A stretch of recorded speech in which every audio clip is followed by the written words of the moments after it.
Una vez más, sean todos bienvenidos a la casa del Señor. Damos gracias a Dios por este día, por esta maravillosa oportunidad de estar aquí nuevamente, frente a Él, frente a su palabra, congregados con nuestros hermanos en la fe, poder estar en su presencia. Amén. Y vamos a entrar en el tiempo de la administración de la palabra del Señor. Y yo le pido que prepare su corazón y prepare su vida. Que ahí donde está le pueda decir al Señor que Él toque lo más profundo de su ser, independientemente de la motivación con la que usted llegó a este lugar. Que su propósito prevalezca en su vida y que Él cumpla aquello por lo cual envía su palabra en nuestros corazones. Y es que hoy vamos a tratar una de las expresiones más populares y conocidas de Jesús. Esta es una de las frases más conocidas, más repetidas, pero también más abusadas de las pronunciadas por nuestro Señor. Esta frase se pone de moda por épocas. Hay épocas donde esta frase es más repetida y se pone un poco más popular. Y ahorita que salimos de una campaña política tan agitada como la que vivió Colombia, amén. En ese tiempo de agitación política y precisamente cuando se mezclaba tanto de política con la iglesia y muchos se preguntaban qué tenía que ver una cosa con otra, esta frase volvió a cobrar fuerza, la expresión que nos corresponde estudiar hoy en el Evangelio de Marcos. Una expresión que busca hacer una distinción entre una esfera y la otra, y ahí usted sabe a qué expresión me refiero.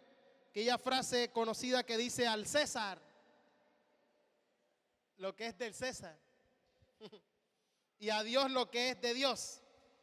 Y nos preguntamos si hemos comprendido la profundidad de esa expresión, de la respuesta de Jesús. Y lo que nos proponemos hoy con la ayuda del Señor es poder estudiar todo el contexto en medio del cual Jesús pronuncia esta frase y qué fue lo que alcanzaron a comprender los primeros oyentes. Porque tal como lo dice el texto de nuestra mañana, después que Jesús dice esto, la gente queda admirada, queda maravillada de lo que Jesús les acaba de decir. ¿Será que hemos entendido la profundidad de esta respuesta de Jesús? Bueno, este texto en esta mañana nos va a ayudar muchísimo, nos va a enseñar muchísimo. Yo quiero que usted se ubique por un momento en Marcos capítulo 12. Marcos capítulo 12 y vamos a estudiar desde el verso 13 al 17. Cuando lo tenga me puede decir amén. Ahí en su Biblia, o en la mayoría de su Biblia debe decir un título que dice la cuestión del tributo, amén.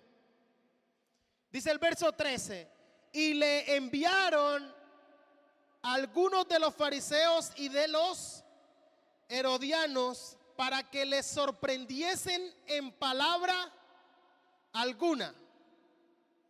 Viniendo ellos le dijeron, maestro, sabemos que eres hombre veraz y que no te cuidas de nadie, porque no miras la apariencia de los hombres, sino que con verdad enseñas el camino de Dios.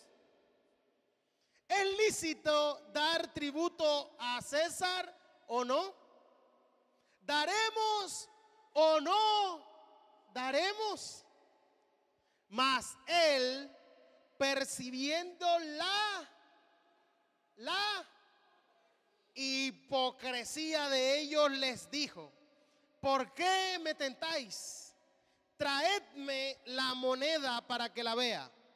Ellos se la trajeron y les dijo, ¿de quién es esta imagen y la inscripción? Ellos le dijeron, de César.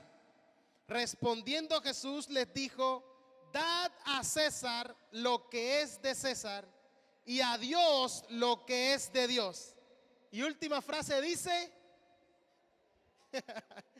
y se maravillaron de él. Jesús ha venido enfrentando una dura adversidad de los líderes religiosos de Israel y ha tenido enfrentamientos muy fuertes. Ya Jesús conoce además que estos líderes están planeando matarlo. Es más, se los ha dicho hasta por forma de parábolas Estos líderes no pueden negar la autoridad de Jesús, no pueden negar su naturaleza sobrenatural, su vida, sus obras. Y estos que deberían ser los guardianes, los guías del pueblo, no han podido diferenciar la llegada del Mesías prometido. Es más, ahora lo atacan, tratan de destruirlo. Y parece que tienen un aparente éxito en esto. No han visto a Jesús como rey, no han visto a Jesús como Señor. Jesús se ha convertido en su enemigo. Enemigo del sistema religioso, pero también enemigo del sistema político que ellos tenían. Enemigo de sus creencias, de sus tradiciones. Y en lugar de arrepentirse con todo lo que Jesús les ha dicho, estos hombres cada vez hacen más y planes más detallados para eliminar a Jesús. Y Jesús conocía este odio. Y les decía, el domingo pasado estudiábamos esta parábola de los labradores malvados para decirle de frente, los líderes de Israel han perseguido y han matado a los profetas que Dios le ha enviado, y con Jesús quieren hacer lo mismo. Y estos líderes tienen ya una estrategia. Estos líderes quieren persuadir en primer lugar al pueblo para que cambie la percepción que tiene de Jesús. Y lo van a conseguir. Estos hombres y mujeres que al comienzo de la semana han recibido a Jesús con Hosana, van a terminar gritando al final de la semana, crucifíquenle. Es decir, va a haber un cambio en el pueblo a raíz de lo que los líderes van a persuadir. Pero ellos también tienen otra estrategia. Y otra estrategia es comenzar a cuestionar a Jesús con preguntas muy duras. Y algunas de estas preguntas que toquen a Roma y al Imperio Romano. Y en el templo, que es el lugar donde se desarrolla esta serie de preguntas, estos líderes religiosos van a comenzar a preguntar por asuntos bien espinosos. La primera pregunta va a tener que ver con el impuesto a César. ¿Se puede pagar impuesto a César y aún así honrar a Dios? Es la pregunta. Esa es la primera. Pero también van a preguntar si la resurrección es motivo de esperanza o no. También van a preguntar cuál es el más grande de todos los mandamientos. También van a preguntar cómo así y esta controversia con relación al hijo de David. Eso es lo que va a seguir y vamos a estudiar. Y usted va a ver en cada una de estas preguntas, yo le llamo preguntas jabonosas, ¿cierto? La gran sabiduría de nuestro Señor y la demostración cómo proviene del cielo. Y cómo Jesús a cada una de estas preguntas va a responder de manera asombrosa y nos va a dejar a nosotros un gran mensaje que vivir. Y hoy vamos a estudiar la primera de esas preguntas, la cuestión del tributo. Esta es la primera prueba que los líderes religiosos quieren poner, y esta es muy especial porque aquí se dejan ver en todo su esplendor. Aquí muestran su calaña. Como decimos en la costa, en esta pregunta pelan el cobre. Esta es la pregunta donde ellos se van a dejar ver en todo su esplendor. Su hipocresía, dice el texto, se va a ver pero asombrosamente. Su orgullo, su odio a Jesús se va a ver manifestado en esta pregunta. Y mientras avancemos en cada verso de este pasaje, además de estudiar toda la historia, las implicaciones, sí, alguno está esperando, ojalá y se hable del tema político, sí lo vamos a tocar, pero antes de eso, mire que este texto también nos va a mostrar las características de los hipócritas. Va a mostrar cómo es un hipócrita y el peor de todos los hipócritas. ¿Usted sabe cuál es el peor de todos los hipócritas? Un hipócrita religioso. Ese es el peor. Mire, si de hipocresía se habla, el hipócrita religioso es el peor que hay. Yo titulé este mensaje, Dios, el César y los hipócritas. A veces pensamos que hay solo dos personajes aquí en conflicto, pero hay uno alrededor dando vueltas y son los hipócritas. Así que mientras avanzamos, usted también mire las características que este texto muestra con relación a un hipócrita religioso. Y en primer lugar vamos a estudiar la prueba que le quieren hacer a Jesús estos hombres. Eso está en el verso 13 y 14. La prueba, ¿en qué consiste la prueba? Hay dos preguntas allí, ¿cierto? ¿Es lícito? ¿Daremos o no daremos? O sea, solo dos opciones. Esa es la prueba que le quieren poner. En segundo lugar, Jesús va a responder con dos preguntas. Eso está en el verso 15 y 16.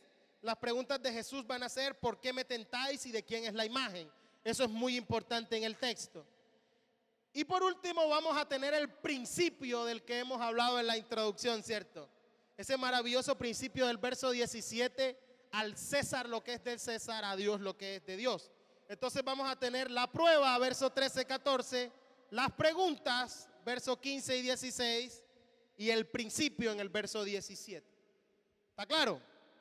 Bueno, entremos de una. ¿Cuál es la prueba? ¿Qué nos dice el verso 13 y el verso 14?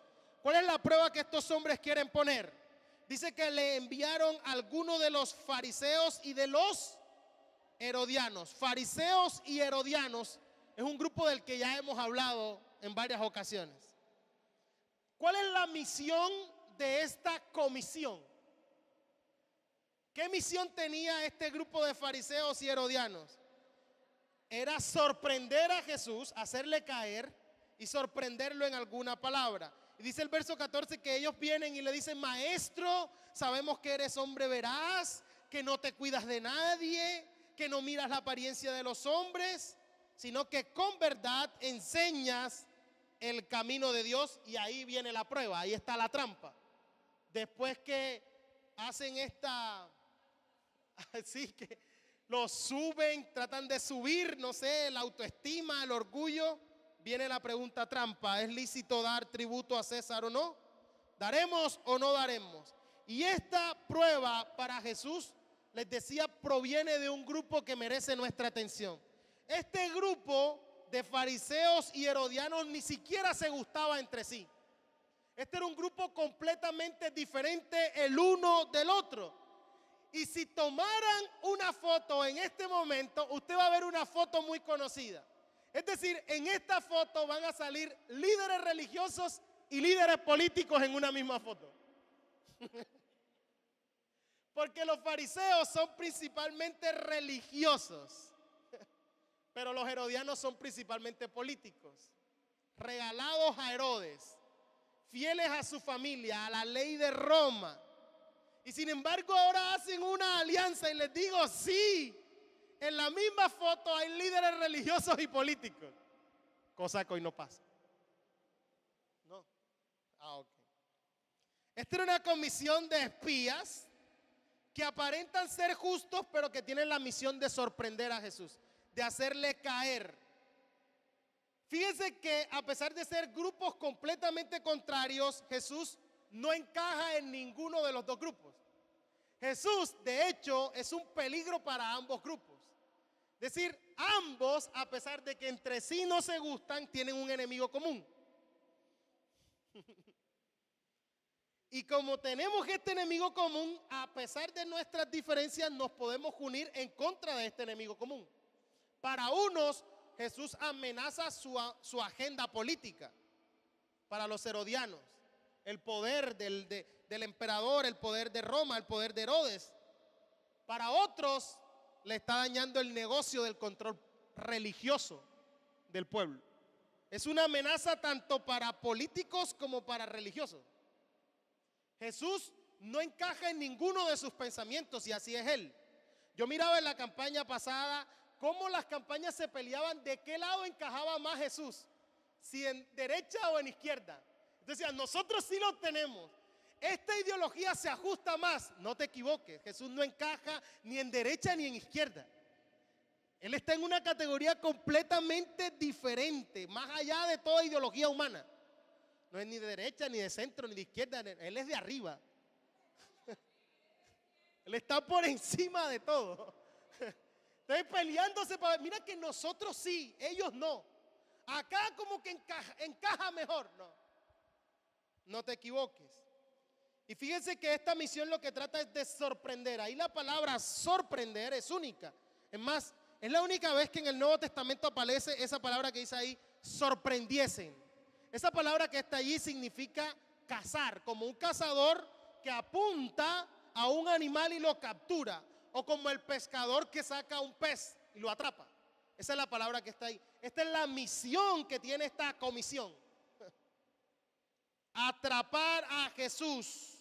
Y estos hombres simulan ser emisarios de Dios administradores de la verdad, líderes, pastores del rebaño.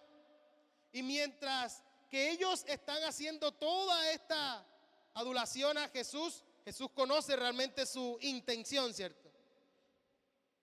¿Cuál es la intención de estos hombres? Estos hombres lo que quieren es que Roma actúe, pero Roma no va a actuar por un tema religioso.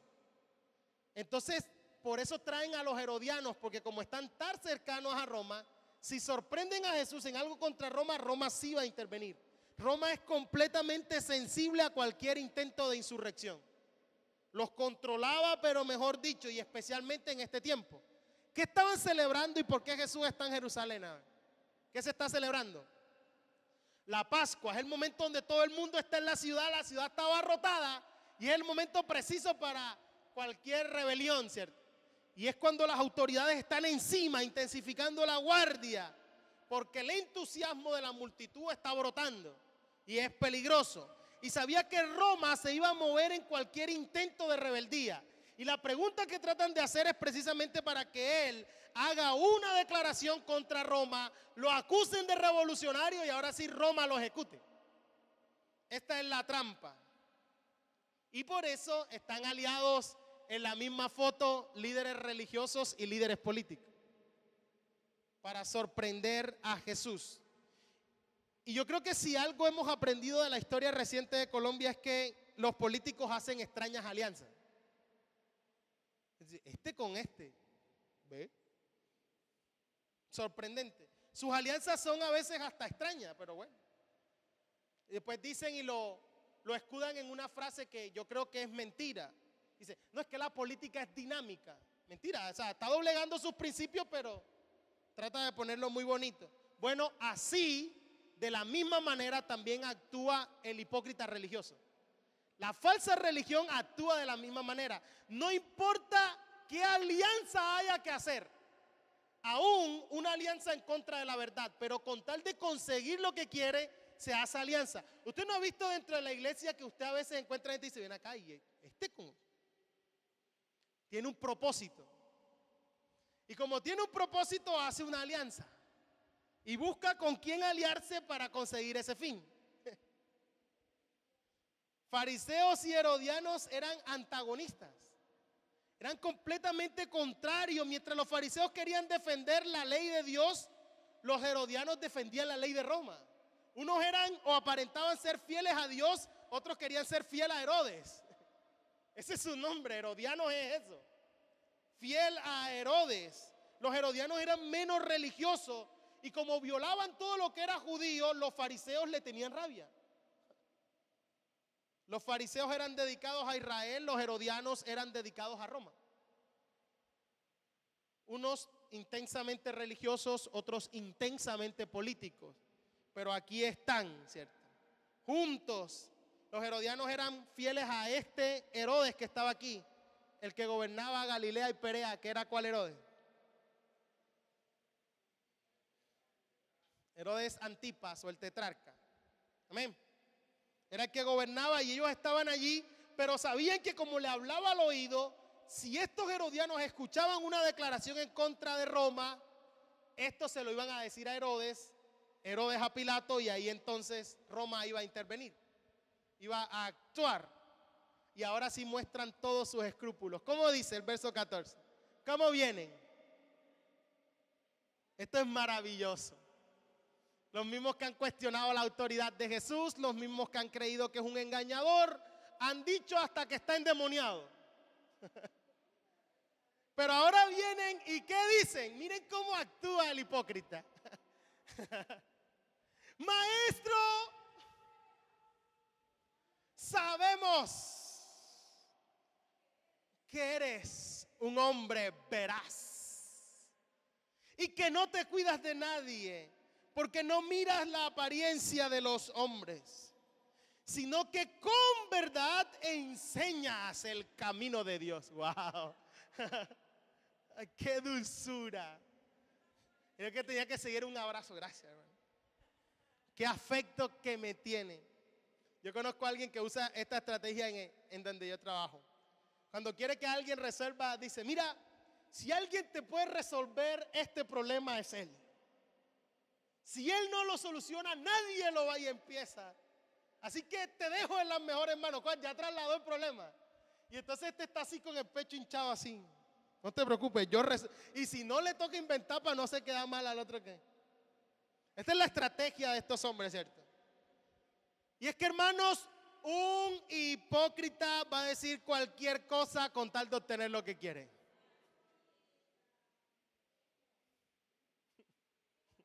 Por eso es hipócrita, ¿no?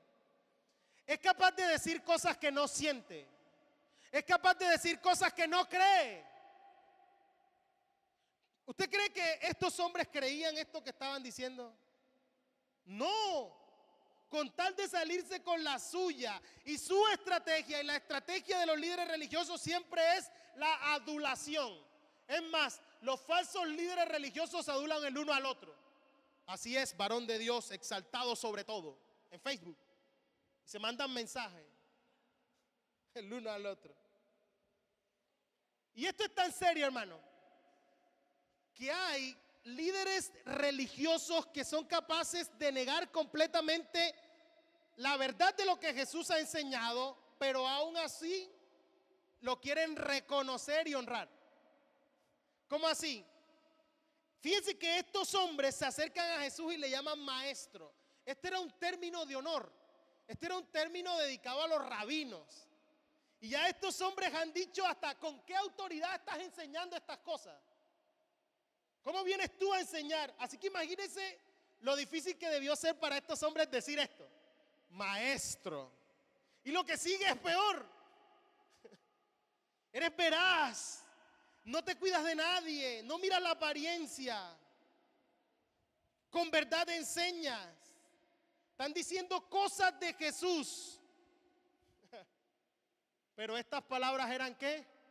Pura hipocresía. Lucas agrega que estos hombres dicen, sabemos que dices y enseñas rectamente. Wow. Sabemos que dices que lo que enseñas es correcto. Entonces, ¿por qué se oponían a Jesús para ver? ¿Por qué lo veían como un engañador? Lo que están buscando es identificarse con la mayoría, pero además de eso tratar como de inflar el orgullo de Jesús. Como que Jesús, ya me dijeron esto, ya no puedo quedarme sin contestar esta pregunta. Ahora me toca o me toca responder. Lo que decían no era cierto del todo en su corazón, porque sí era cierto en la realidad de lo que Jesús era. Ellos no creían esto, a pesar de que lo que estaban diciendo era verdad. Lo que estaban diciendo es completamente cierto. Lo que estamos aquí, hermanos, viendo es una alabanza falsa. Estas son las alabanzas que son de labios para afuera. Amén. Estas son las alabanzas que se dicen de labios para afuera, pero que no se creen en el corazón. Muchos dicen cosas de Jesús que no creen. Peor aún, muchos cantan cosas de Jesús que no creen.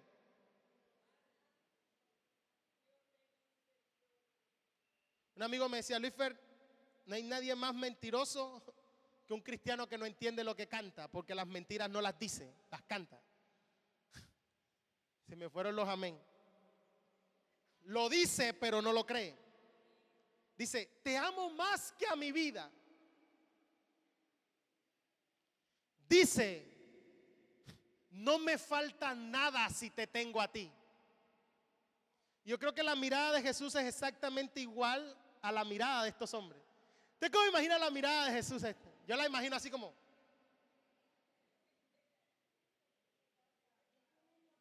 Claro, porque él de labios para afuera lo está escuchando, pero él entiende lo que está en el corazón del hombre. Y yo creo que así son las características de la alabanza falsa. Te daré lo mejor de mi vida.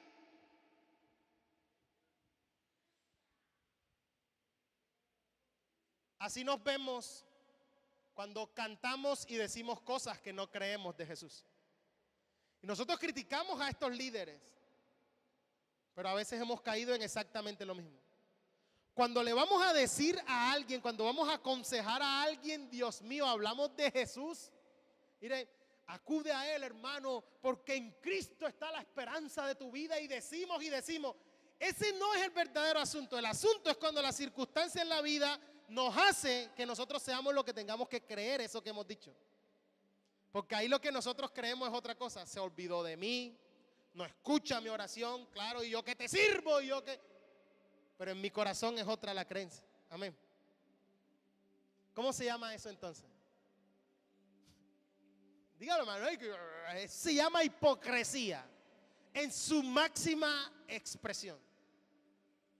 Decir algo que usted no siente es hipocresía, ¿o no? Decirle a alguien como vendedor, ¿cierto? En centro comercial, ¿cómo me queda? Hermoso y por dentro. La señora con tal de vender el jean dice, no, te ves maravilloso. Mira, de todas las personas que han venido hoy, este es el que mejor te queda tú. Deberías participar en el reinado popular de Cartagena. Pero lo está diciendo aunque no lo vive porque tiene una intención, ¿no? Quiere vender su pantaloncito. Y ahí está la hermana que parece que estuviera así como un boli, así metido, así como... Ha quedado empacada al vacío pero ella dice cosas que no siente en su corazón. Eso se llama hipocresía. Por eso este texto habla de Dios, habla del César, pero este texto también habla de los hipócritas. Yo quiero enamorarme más de ti, Señor. Bueno, en este momento ellos creen que tienen a Jesús en el lugar que quieren y lanzan la pregunta del veneno. Y la pregunta prueba, la pregunta trampa dice, ¿es lícito dar tributo a César o no? ¿Daremos o no daremos? Creían que habían engañado a Jesús, creían que habían engañado al pueblo, que habían fingido respeto y que por eso Jesús va a contestar esta pregunta. Y noten lo difícil de la pregunta. Le están preguntando, ¿es lícito? ¿Qué significa que algo sea lícito? Es acorde a la ley divina, a la ley de Dios. Es lícito. Estos hombres no tienen un interés por la verdad. Estos hombres lo que quieren es hacer caer a Jesús, pero hacen la pregunta que todo hipócrita religioso hace. Pastor, ¿puedo o no puedo? ¿Usted qué cree, hermana? Que no. Entonces, ¿por qué me va a echar la pregunta a mí? Pastor, ¿puedo o no puedo? Hermana, ¿qué dice la Biblia? Que no. Entonces, ¿el lícito está acorde ahí? ¿Está o no? De acuerdo a la ley divina, ¿puedo o no puedo? ¿Debo o no debo? ¿Doy o no doy? Y lo que quieren proponer es un dilema complicado. Y esperan que Jesús les diga, no tienes que pagar impuesto a Roma. Y esperaban que Jesús dijera, si le pagas impuesto a Roma, estás violando la ley de Dios. Y aquí lo tenemos. ¿Y saben por qué? Porque si algo tiene el hipócrita es que aparenta que está buscando la verdad. ¿Cierto? No solo hace alianzas que usted dice, ¿estas alianzas de dónde? No solo dice cualquier cosa, sino que parece que está comprometido con la verdad. Entonces llama a dos o tres y dice, mira, ven, no es que yo sea chismoso. Yo lo que estoy tratando es que la verdad salga a la luz. Qué hermosura. Y como tú eres un hombre veraz, dime la verdad. Nada, tiene sus propios intereses. Y estos hombres, a pesar de que aborrecían a Roma, aborrecían su invasión porque estaba profanando la tierra de Dios. Y Roma había puesto una cantidad de impuestos. Roma había puesto impuestos para las importaciones, para la tierra, para el transporte, para la cosecha, por sospecha. Cosa que hoy no pasa. Había impuestos para todo. Pero había un impuesto en especial que a ellos les dolía mucho. Y no les dolía por la cantidad que tenía que pagar. Y es este impuesto que se llama el tributo. Tributo es la palabra censo. en el original. Y era un impuesto que tenía que pagar cada persona adulta a Roma. Y era un denario, un día de salario de todo el año. Pero el asunto no era la cantidad de plata que la persona tenía que pagar. El asunto era lo que eso significaba. Ese impuesto quería decir que las personas le pertenecían a Roma. Y estos hombres han enseñado y han creído, y todo lo que han predicado es que son de Dios. Nuestro Padre es Dios, somos hijos de Abraham. Y este impuesto lo que estaba diciendo es: no, le perteneces al César. Es más, Roma contaba cuántas personas tenía bajo su poder con este impuesto. Como era uno por persona, al final del día tenía cuántas personas tenía bajo su control. Y esto era lo que a las personas, a los judíos, les molestaba. Es más, las principales revoluciones en Israel se dieron por causa de este impuesto. Al comienzo de la era cristiana y al final con la destrucción del templo, ambas revoluciones se dan por este impuesto. Los judíos no lo querían porque este impuesto implicaba decir que el César era el dueño de los judíos, de que le pertenecían al César. Así que la pregunta es peligrosa porque le está diciendo a Jesús: a ver, ¿a quién vas a ser fiel tú? ¿Eres fiel al Dios de Israel o vas a ser fiel a alguien que se ha proclamado falsamente Dios? Porque el César era considerado un Dios, era considerado Dios. Entonces, si Jesús respondía no, ahí estaban los herodianos, decían: ay, ahora verás tú. Pero si Jesús respondía sí, estaba aceptando que los judíos y que esa tierra le pertenecía a César. Y entonces esa popularidad ya iba a bajar, ya iba a ser contraria. Y aquí es donde Jesús ahora va a responder magistralmente. Y esto nos lleva a la segunda parte de nuestra enseñanza: las preguntas que Jesús hace. En primer lugar vimos la prueba, ahora veamos las preguntas de Jesús en el verso 15 y 16. Dice el verso 15: mas él, percibiendo la hipocresía de ellos, les dijo: ¿por qué me tentáis? Traedme la moneda para que la vea. Ellos se la trajeron y les dijo: ¿de quién es esta imagen y la inscripción? Ellos le dijeron: de César. Ellos vienen con dos preguntas: ¿es lícito? ¿Daremos o no daremos? Jesús les contesta con dos preguntas.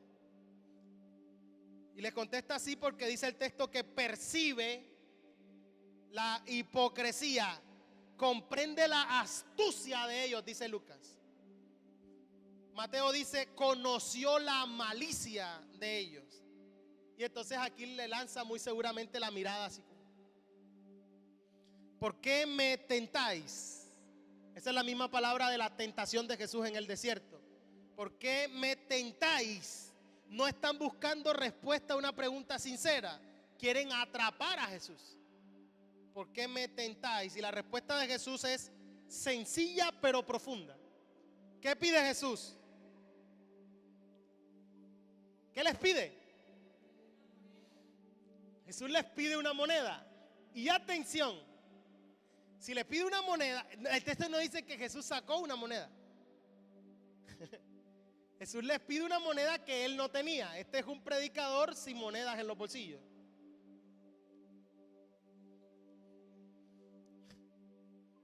No, porque yo he visto unos predicadores que hasta plata le meten en los bolsillos. Prestamos una moneda y todo el mundo queda por sorpresa porque además los judíos les costaba cargar esta moneda. ¿Y por qué les costaba cargar esta moneda? Esta moneda de un denario era algo así como un ídolo pequeñito cargado. ¿Por qué? Porque además de todos los fines financieros, la moneda era una proclamación también política y religiosa. La moneda se acuñaba y llevaba la imagen del César de la época. Entonces, ¿cuál es la imagen que está, o cuál César está en la imagen en la época de Jesús? Esa me salió en el examen la semana. ¿Quién era? ¿Era Augusto o era Tiberio? Augusto es el César cuando Jesús es pequeño. Ahora el César es su hijo adoptivo, que es Tiberio. Entonces la moneda tenía la imagen de Tiberio, pero además la moneda decía que Tiberio era hijo de Augusto el Divino, del Dios Augusto. En pocas palabras, la moneda lo que decía es Tiberio, el hijo de Dios. Del otro lado había una mujer que se cree era la mamá de Tiberio. Pero el problema no era la mujer que estaba en el otro lado de la moneda, sino lo que la otra parte de la moneda decía. La otra cara de la moneda decía el sumo pontífice, la máxima autoridad de la religión. ¿De cuál religión? Si Roma era un imperio político. No, para ellos también el César era una deidad y su máximo representante era Tiberio. Entonces los judíos tenían el problema con la moneda. Era como cargar un ídolo en el bolsillo. Esto era un ídolo portátil. Y por eso es el problema. Pero Jesús pregunta, ¿de quién es la imagen? Y todo el mundo ve la imagen. Este es Tiberio, este es César. La inscripción, no, también dice Tiberio, el hijo de Augusto. Bueno, imagínense que usted va por la calle y se encuentra un cuaderno, ¿cierto? Y usted abre el cuaderno, o aquí en la iglesia se encuentra un cuaderno y usted encuentra que el cuaderno dice Pedro Pérez. Yo le pregunto, ¿de quién es el cuaderno? Si está marcado, y si tiene una foto, peor, si te aparece Pedro así. Si tiene la imagen y si tiene la inscripción es porque es de él. A eso es lo que Jesús lo quiere llevar. Y cuando ellos ya tienen la moneda, que seguramente buscaron y rebuscaron, dame la moneda, la imagen es de César, la imagen es Tiberio el que está. Jesús entonces transmite el maravilloso principio del verso 17. Y esta es la tercera parte de nuestra enseñanza. Respondiendo Jesús le dijo: dad a César lo que es de César y a Dios lo que es de Dios. Y se maravillaron de él. Hay comentaristas que dicen que esta es la expresión política de mayor influencia en el mundo. Esta inesperada respuesta de Jesús deshace las malvadas intenciones. Es una declaración sencilla pero profunda, sencilla pero trascendental, y tiene implicaciones que en todos los campos, hasta en los que menos se imagina usted. Esta expresión tiene implicaciones, por ejemplo, para decirnos que Jesús está enseñando que pagar impuestos es una obligación.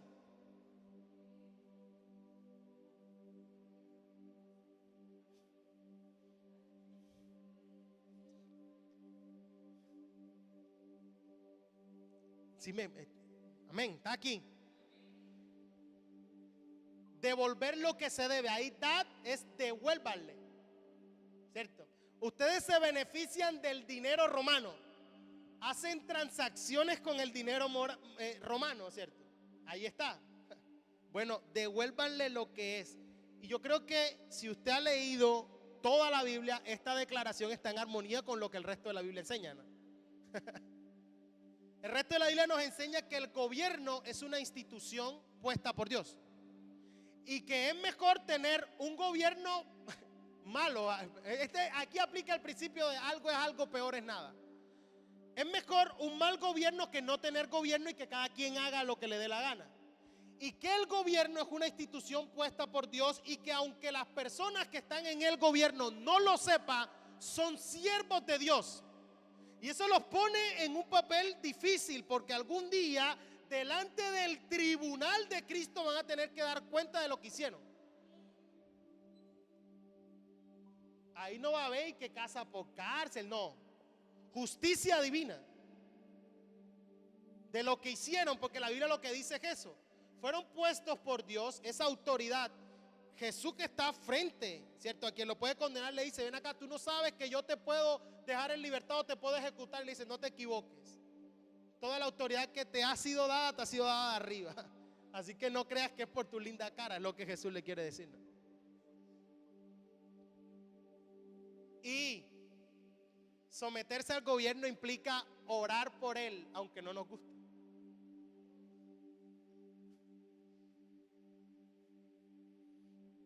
¿Dice eso o no dice eso la Biblia, hermano? Entonces, ¿por qué usted está así como?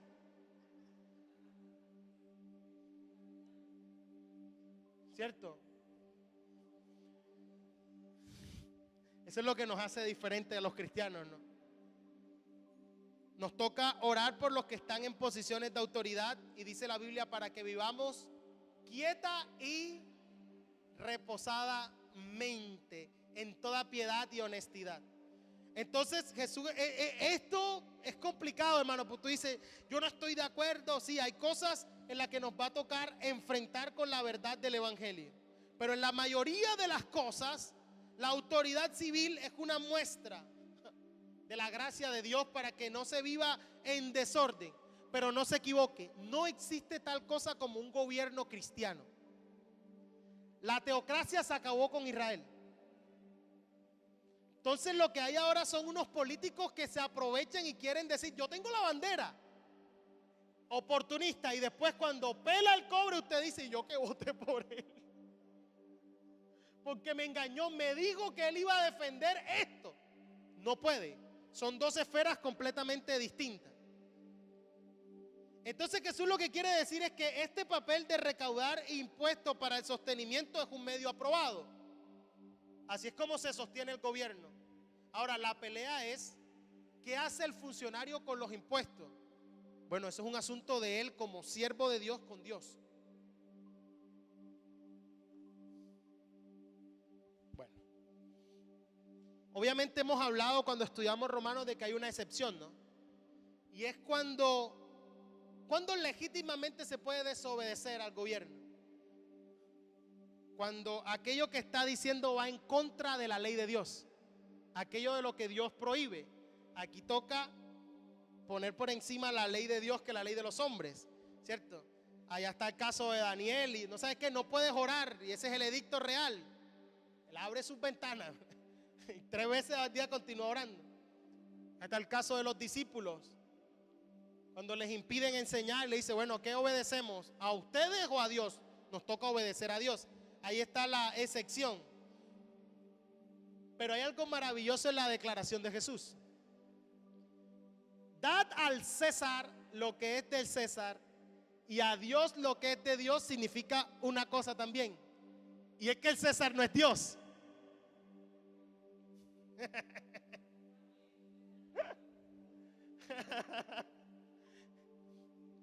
Está el César y está Dios. Denle a cada uno lo que le corresponde. Pero les está diciendo, el César no es Dios. El César no es la máxima autoridad. Y la máxima gloria y la máxima autoridad no la tiene César, la tiene Dios. Y yo me atrevería a decir que he visto cristianos peleando más por el César que por Dios. Defendiendo más al César que a Cristo. ¿No los vio? Oye, yo le decía, oye hermano, si esta hermana predicara con esa efusividad como lo hace en Facebook, hermano, ni a las capacitaciones de evangelismo viene. Si así promulgara el evangelio, con esa fuerza y con ese párrafo, cuando decía, dejaste la publicación quietecita y cuando fuiste 105 comentarios, y todo el que le dice contesta, pa. Nuestra máxima autoridad es Dios. Por lo cual nosotros somos completamente leales a Él. Más que a cualquier líder, más que a cualquier legislador. Así que los líderes lo que están diciendo, o la respuesta de Jesús, allí por debajo también le está diciendo el César no es Dios. Y hay algo peor que no dar al César lo que es de él. Y lo que es peor es no darle a Dios lo que le pertenece a Él.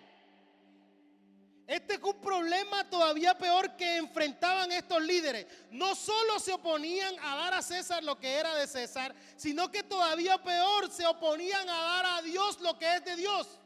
No le habían dado la honra que se merecía el Hijo de Dios. No le habían dado la obediencia que Dios merece. No habían amado a Dios con todo su corazón, con toda su alma, con toda su fuerza, con todo su entendimiento. La respuesta de Jesús es magnífica porque pregunta de quién es la imagen de la moneda. Y si alguien tiene la imagen de algo es porque le pertenece. Si una moneda tiene la imagen de César es porque le pertenece. Si algo tiene la inscripción, el nombre escrito, es porque le pertenece. Y estas personas saben algo, porque Jesús les está diciendo: denle a César lo que tiene la imagen de César, porque le pertenece a César. Y les está diciendo: denle a Dios lo que tiene la imagen de Dios, porque le pertenece. ¿Qué tiene la imagen de Dios? ¿Qué tiene la imagen de Dios? Las personas tienen la imagen de Dios. Nosotros tenemos la imagen de Dios. Esta era gente que había estudiado el Pentateuco, que se lo sabía de memoria. Y lo primero que usted ve ahí en Génesis es que el hombre fue hecho a imagen y conforme a su semejanza. Así que así como esta moneda, si tenía la imagen de César, significaba que le pertenecía a Dios. Si nosotros tenemos la imagen de Dios, significa que le pertenecemos a Él y solamente a Él.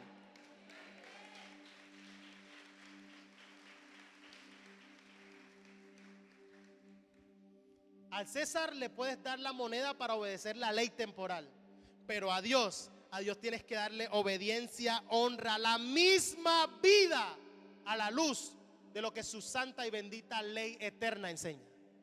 Le perteneces a Él. A César se le da lo que tiene su imagen y su nombre, ¿sí o no? ¿De quién es la imagen, César? Arriba, ¿qué dice? Tiberio. Entonces de él, denle en su moneda. Pero nosotros tenemos la imagen de Dios. Los hijos de Dios llevamos su nombre. Hemos sido creados a imagen de Dios y ahora como hijos suyos tenemos su nombre impreso en nuestro ser.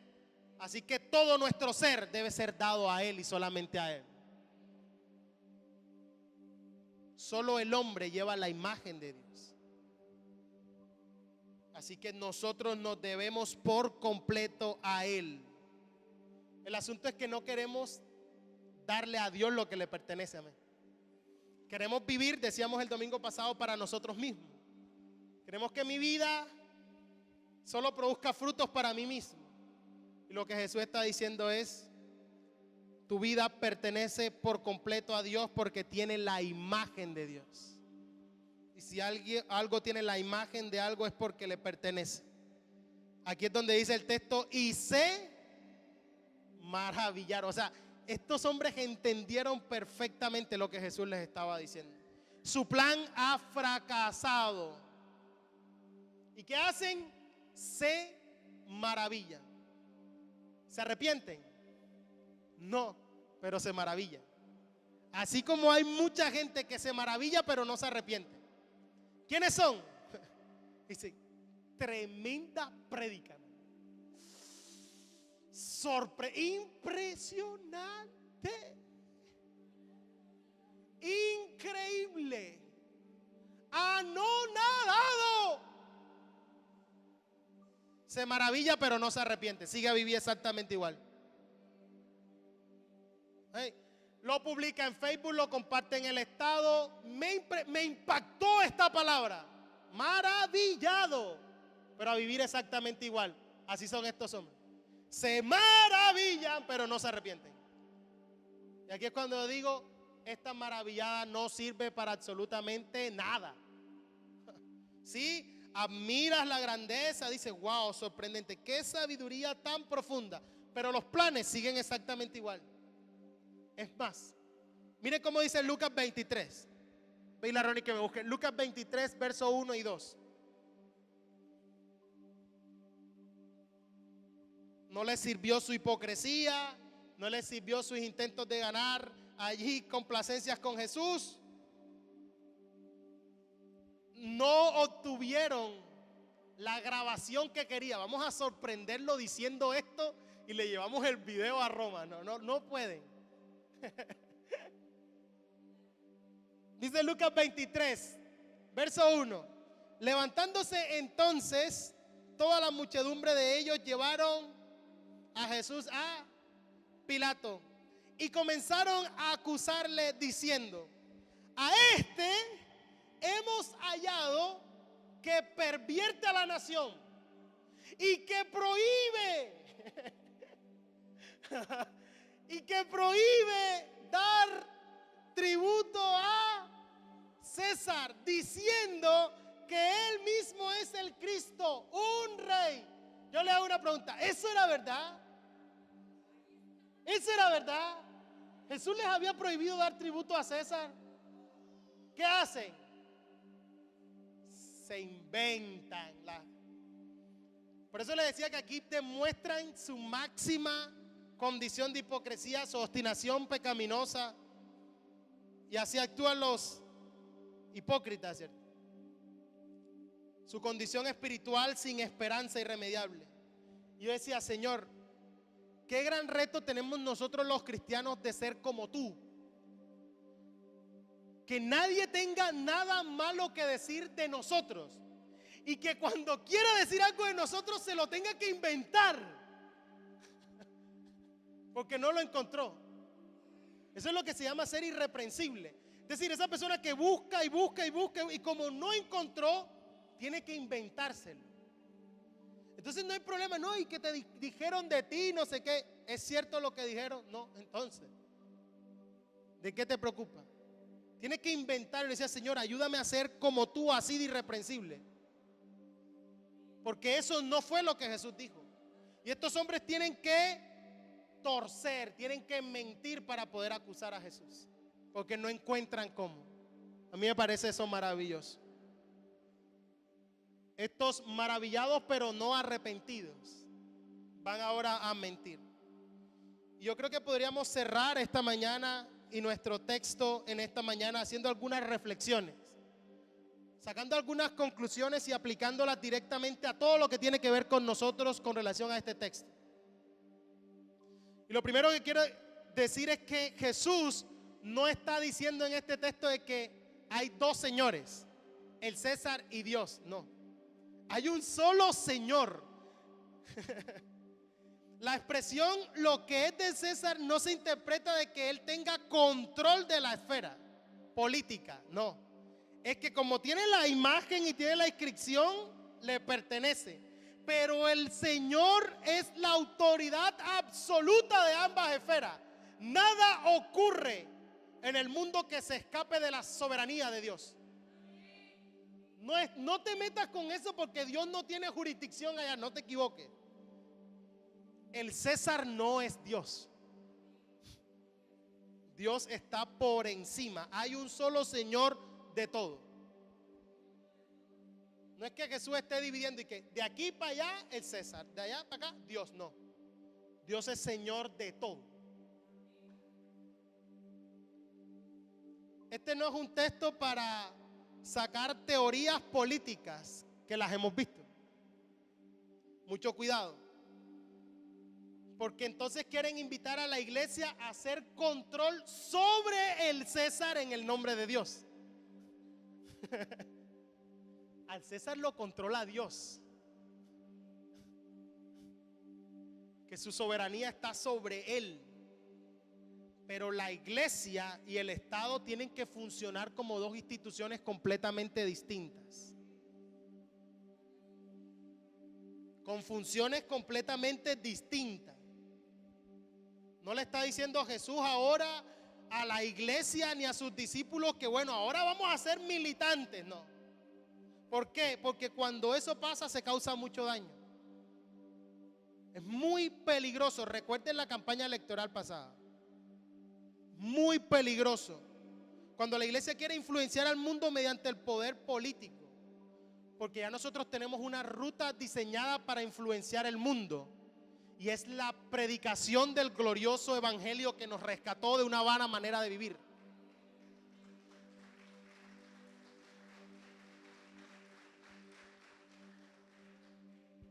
Ahora, cuando predicamos, ¿cierto? Esto realmente es un acto revolucionario, la predicación del evangelio, ¿cierto? Porque dice, no, tenemos que legislar porque fíjate que todo el mundo está haciendo eso. No. Ahí hay un grupo de personas que actúa de una manera distinta. Y entonces la gente tiene que preguntarse, ¿por qué? Porque tienen como máxima autoridad a Dios. Jesús está rechazando la violencia, hermano. Yo escucho a gente, no, el primer revolucionario fue Jesús. Y entonces Jesús está, sí, si se entiende el tema de revolución como mostrar que la verdadera influencia, la verdadera transformación no era una transformación política, sino espiritual, sí lo fue. Porque Jesús tenía en sus discípulos a Simón el celote en contra del imperio romano y a Mateo el publicano, vendido al imperio romano, cobrando impuestos para Roma. Y los dos eran sus discípulos. Y a los dos les demostró que no era con una ideología humana, sino a través de otra cosa, una nueva forma de vivir, un amor atrevido, volver la otra mejilla, cargar otra milla, perdonar al enemigo, orar por él. 4 amén por acá. Esa es la verdadera revolución. Dar la vida por otro. Lo que este texto tampoco dice es que ahora el cristiano tiene que desvincularse de la sociedad. Tampoco dice eso. Todo lo contrario. Nos invita a como cristianos ser ciudadanos ejemplares en medio del gobierno donde nos ha tocado vivir. Los primeros que pagan sus impuestos son los cristianos.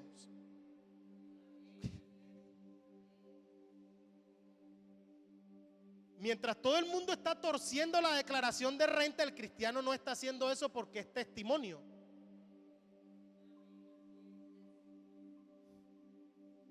¿Cómo? Asunto. Decía Diana un día, los primeros que pagan su pasaje completo en la buseta son los cristianos.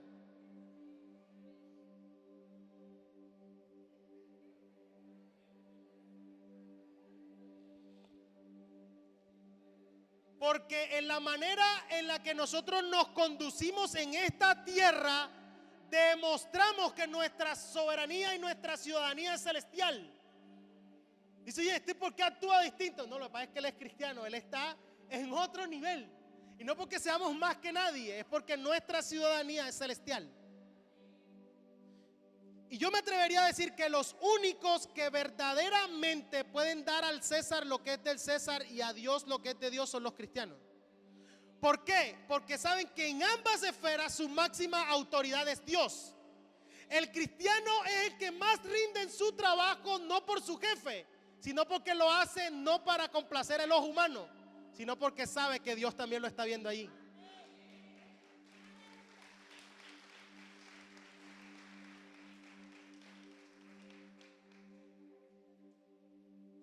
Es decir, cuando le da al César lo que es del César, lo hace, no independientemente de su ideología política. Yo no voté por él, me importa, pero yo soy testimonio al mundo. Y porque me someto a Dios, no a una autoridad humana, sino por mi sometimiento a Dios, cumplo mi deber ciudadano. Entonces, bueno, entonces, ¿qué obedezco? La mayoría de las veces nos va a tocar obedecer ambas cosas. ¿Qué significa eso? Que usted no puede ir en un carro, en su carro, por ejemplo, lo para un policía de tránsito y decirle, yo voy para el ayuno de la iglesia, así que yo salí en pico y placa, no puedes ponerme un comparendo.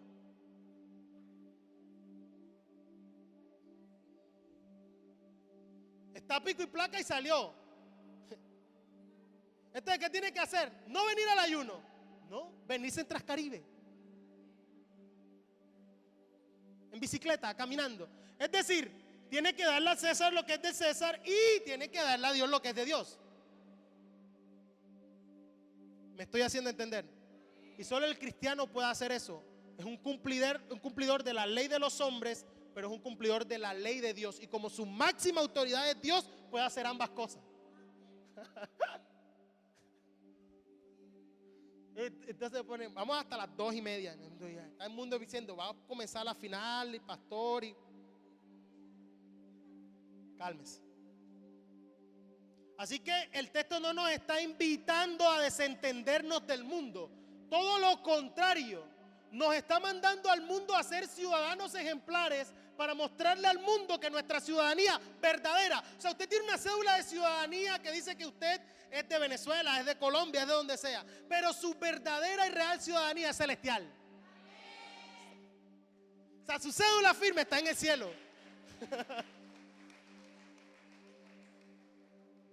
Ahora, usando bien mi cédula como ciudadano, y entiendas el término, siendo un buen ciudadano, demuestro que verdaderamente mi ciudadanía es celestial. A eso es lo que nos manda. Las cosas de Dios o lo que es de Dios no está hablando de monedas. Como una vez creo que Cristian estaba conmigo, llegamos y alguien estaba hablando de plata. Dice, sí, hay que darle al César la plata de César y a Dios lo que es la plata de Dios. Y íbamos Cristian y yo caminando y Cristian hizo así. Entonces me hizo señas así. Entonces nos sentamos y le ven acá, ¿qué es lo que tú estás diciendo, hijo? Dice, este texto no está hablando de plata. O sea, no es que hay una plata del César y que hay una plata que es de Dios. No dice que la Biblia, que Él es todo lo que hay, todo lo que existe, la tierra y su plenitud, el mundo y los que en Él habitan. Entonces, ¿cómo así que vas a decir que esto es tuyo, esto es mío? No, todo es de Él, todo pertenece a Él.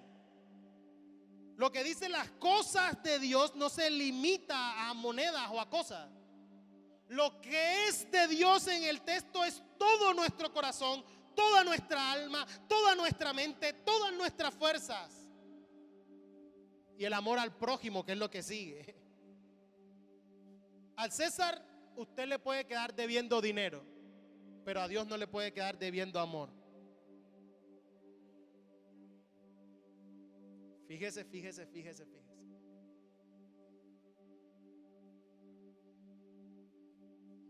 La declaración de Jesús, dar al César lo que es del César y a Dios lo que es de Dios, ¿es política o es religiosa?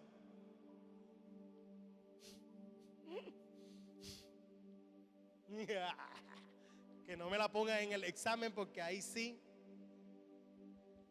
Ambas cosas. Es una declaración política y es una declaración religiosa. Ambas cosas.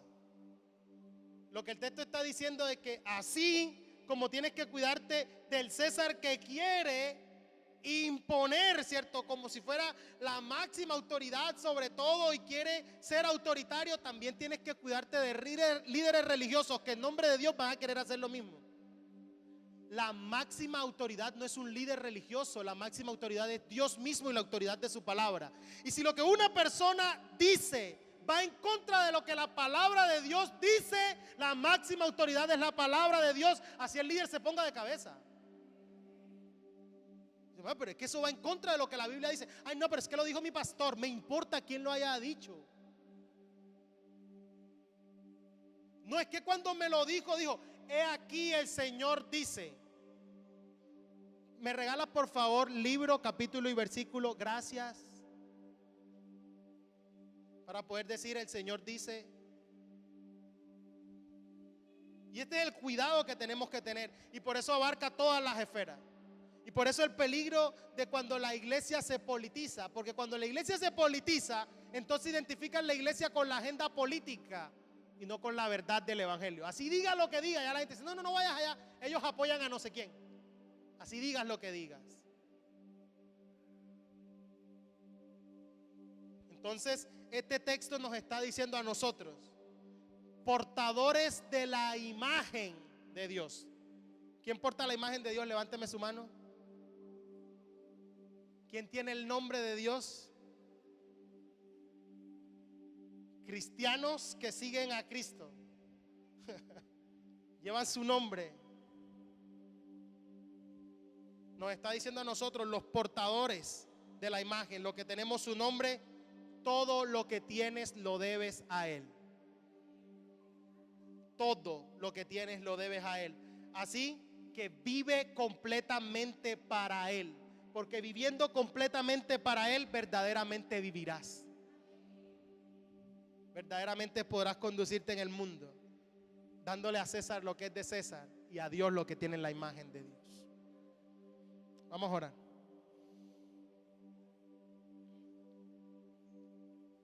Padre bueno, estamos en este lugar para reconocer que como tu pueblo, que como la nación santa que creaste a partir de aquellos que llamaste de las tinieblas a tu luz admirable, nosotros, que en otro tiempo no éramos pueblo, no éramos nada, nos has llamado a ser tus hijos, portadores de tu imagen y ahora portadores de tu nombre, hijos tuyos, Señor. Nos debemos por completo a ti, Señor. Somos nosotros los que tienen tu imagen. Tenemos tu imagen porque fuimos creados a tu imagen y conforme a tu semejanza. Ayúdanos, Señor, a poder entender las implicaciones de las palabras de Jesús en nuestro texto de hoy. Si algo tiene la imagen de alguien es porque le pertenece. Si esa moneda tenía la imagen de César, le pertenecía a él y a su reino. Pero si nosotros tenemos tu imagen es porque te pertenecemos a ti y a tu reino.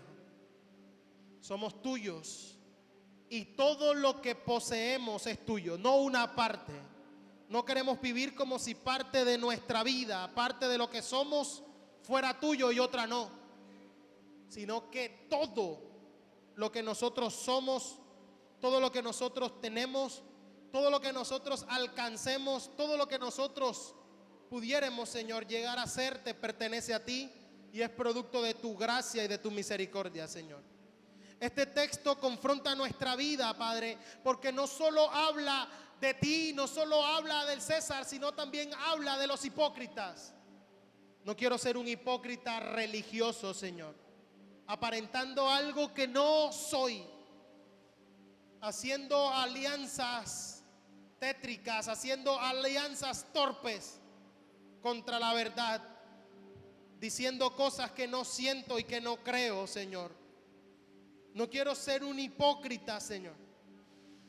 Quiero ser alguien cuya alabanza sea una alabanza verdadera, sea una adoración en espíritu y en verdad y no de labios para afuera. Que aquello que yo digo, que aquello que yo predico, que aquello que yo canto concuerde plenamente con aquello que mi corazón cree, Señor. No quiero ser alguien que aparenta buscar la verdad. Quiero ser un genuino buscador de la verdad, Señor. No quiero ser alguien que te alaba de labios para afuera. No quiero ser alguien que se maravilla con tus palabras, pero que sigue viviendo exactamente igual.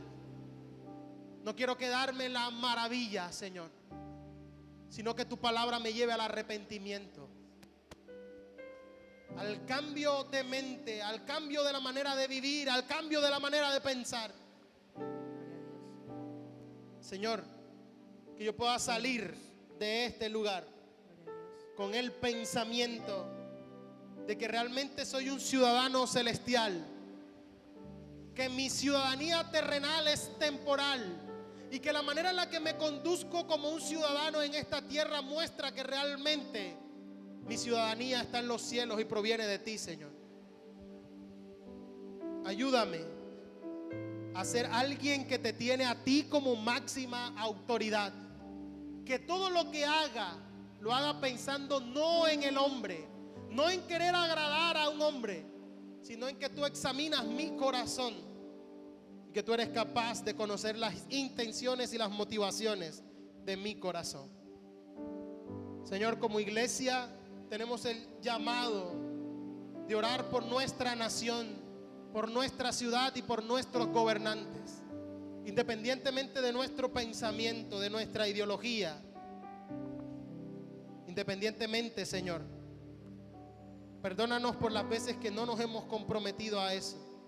Y hoy oramos por nuestra ciudad, pidiéndote misericordia para Cartagena, Señor, pidiéndote misericordia para ella y sus gobernantes.